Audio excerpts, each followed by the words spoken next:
In about 1998, according to this chart here, they changed the level of what is called an epidemic. Now, notice in the media, you never heard the word epidemic. They purposely didn't use that word. Why? Well, because it hasn't reached an epidemic, not even close. So you can see this chart here from about 1988 to 1998, the epidemic activity level for the government to call an epidemic for a flu, it was over 400 cases per 100,000, and that's to the general practitioners, the Royal College of General Wow. Practitioners. Wow. And then you see around 1998, 1999, they changed that. They halved it. Epidemic activity level is about 200 or more per 100,000. And remember that graph you pointed out. Right now in the UK, they're not at 400. They're not at 200.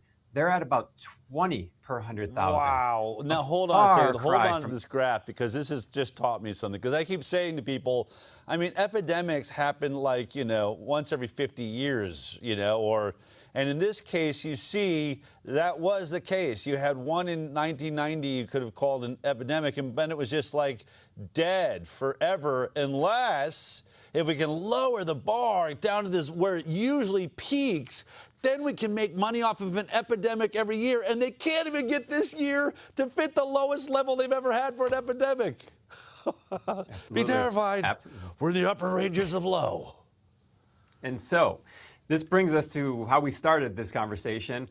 The NHS, their health system, well, it's swamped from mediocrity. Why would it be swamped from a medium flu season, according to the government's own words? Well, could be this. Let's look at the British Medical Association's own website, and they looked at medical staffing in the NHS. And what do they talk about? Do they talk about surging flu? No, they talk about this. They say the NHS has a chronic workforce crisis driven by years of inadequate workforce planning, lack of accountability for workforce issues, and recurrent failure to value and invest in staff.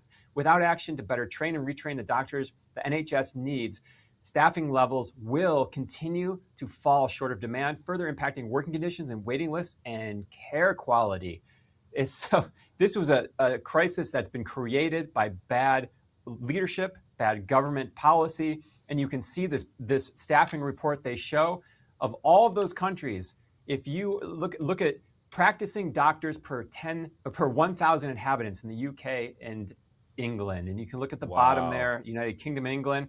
The second you say, I want to be a doctor, and you start taking a paycheck, you're at a disadvantage. You're already swamped just by working as a doctor. You are swamped. That's the nature of medicine in the UK.